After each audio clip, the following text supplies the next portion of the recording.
Have you guys ever heard of Chekhov's gun? I mean, honestly, given my audience, I assume that you have, but just in case you haven't, I'm going to go ahead and explain it. Chekhov's gun is essentially a concept in storytelling that explains that you cannot make a false promise to your audience without then paying it off. Essentially, it's encouraging consistent storytelling. If you make foreshadowing or a concept that you think might play into things later, you must then follow through on that, or else you're letting your audience down. Examples of failed Chekhov's gun is the last season of Game of Thrones, the most recent trilogy of Star Wars, or basically any part of the original Suicide Squad movie. It's a tool to be there to ensure that you are not accidentally letting down your audience. If there's a gun on the wall in the first act, you must fire it in the third. If it's worth paying attention to in the story, it's worth using later, or else you're just filling it with random nonsense. Now, why am I talking about this? Well, I'm pretty sure it's clear at this point that I really like talking about literature concepts. I also like talking about D&D. Those two things do not always mix. I've actually gotten some angry comments telling me that I need to stop relating storytelling to D&D so much, as they're not the same thing. One thing is a game and one thing is a way of communicating ideas, but I've never really understood why people are so angry about that. Dungeons & Dragons is a game, yes, but it's a game to communicate ideas. You're creating a story. No matter how you spin it, you're using characters in order to travel through an adventure. That's going to make a story, and therefore storytelling elements are going to play through, and I love talking about storytelling. If that upsets you, well then I would suggest finding another channel to watch. I really don't know why you're watching mine. It's kind of the whole shtick that I got going on here. Anyways, random rant aside, the fact of the matter is Chekhov's gun is not easy to employ when it comes to D&D. And why is that? Well, you can never promise that when you put something in front of your players, it's going to end up being useful. So how do we employ this trick, or should we, when it comes to improvised storytelling? Well, welcome to the topic of today's video. I want to talk about the topic of Chekhov's gun and if it can actually apply to Dungeons & Dragons, or is it better just left something that's only meant for planned storytelling? So let's talk about that.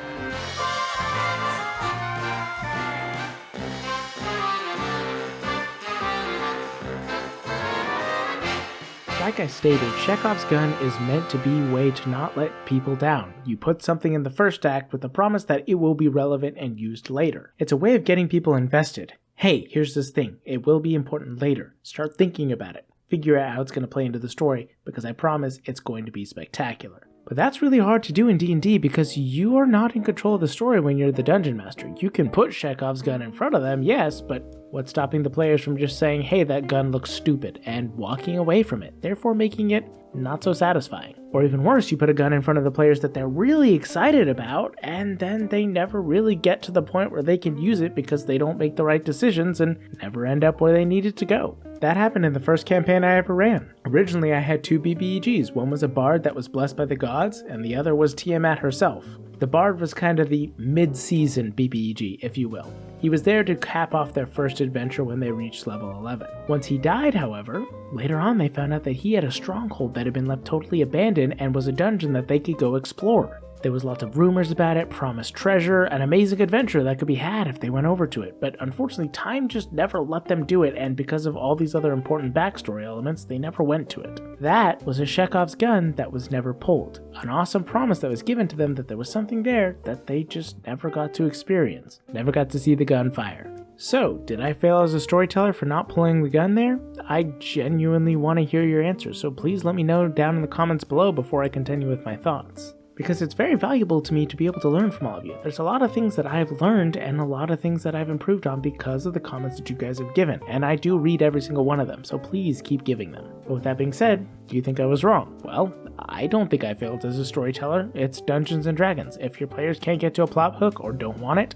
then hey, that's just not the most interesting thing for them to do right now, so we'll move on. It's about having fun, not telling the most cohesive story. But with that concept stated, I guess I kind of answered the thesis of this video, didn't I? Is Chekhov's gun important in D&D? Or did I? Because I still think it's important. But it's important to take it with a grain of salt. See, Chekhov's gun stands there to make sure that you don't let your audience down. In this case, your audience is your players. If you put something in front of them, you best bet that it must be important and must be something that's going to be worthwhile. And what do I mean by that? If you're going to mention a strange NPC or a strange room, you don't want it to go ignored. It should mean something. You shouldn't be highlighting things and wasting your players' time if it's not all that important in the first place. For example, in one of the very first dungeons I ever ran, I accidentally spent too much time describing barrels. My bad, shouldn't have done that. Because immediately, the players spent way too much time investigating those barrels because they assumed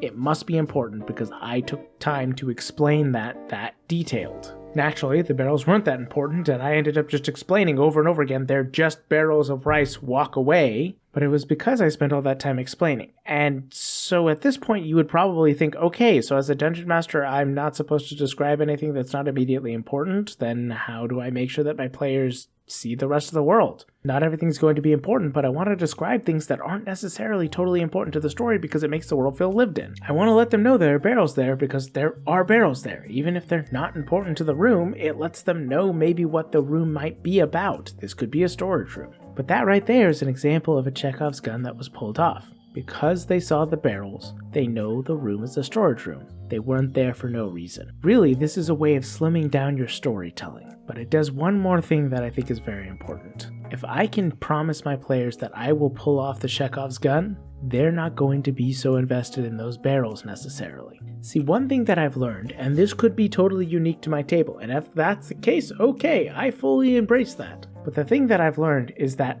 if I make sure that I pull in the things that are important, my players no longer spend too much time on is specifically what I'm explaining at that moment, especially the stuff in too much detail, but instead spend time on what they think would be important to their characters because they know, they understand that I will make sure the important details get in there and they will be used later on. They don't feel cheated like they have to just focus on everything because I might not include something important or I focus too much on important stuff, and if they don't listen to it, okay, well, they'll just go on and move on their merry way, but they understand that I will make sure the details that are important get into the story. And this goes beyond traps in a room. If I explain stuff in a room like, hey, maybe one of these tiles is uneven and they don't pay attention to it, alright, they're gonna step on that, they're gonna get shot, whatever. But that's still an example of a Chekhov's gun being pulled. The point I'm trying to make is if I can make sure my players know that I will make sure the important details get used in the story, they no longer have to focus on minute things that I say, and they can instead focus on just playing their character.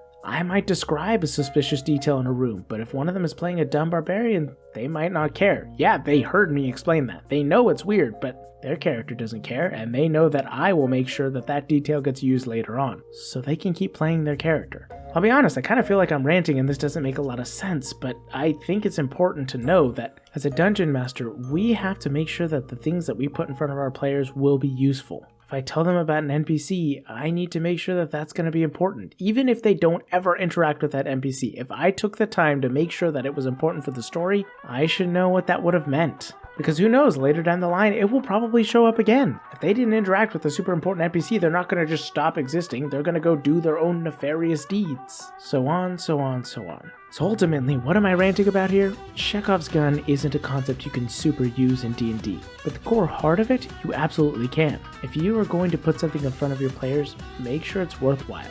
Every detail should mean something, whether it's just explaining something simple about the world, like barrels, okay, this is a storage room, or if it's explaining an important plot point. But think about the things you put in front of them, because if things are mundane, if they don't mean anything, your players are going to stop caring. If I explain that there are barrels in every single room, what does that mean except, okay, there are barrels? The world doesn't feel quite as lived in. So make sure that the details you put are something that the players will want to pay attention to. They have a purpose, they will be used later on, even if it's just something as simple as explaining a little bit of what's going on around them in the world. Man, I cannot explain how much I feel like I was just ranting here, but you know what? It felt good to talk about it, and hopefully it helped you guys out just a little bit. Anyways, go out into the world, make it your own, you beautiful bastards. Don't forget to have a great day, and never forget to play a role. Thank you. Come again.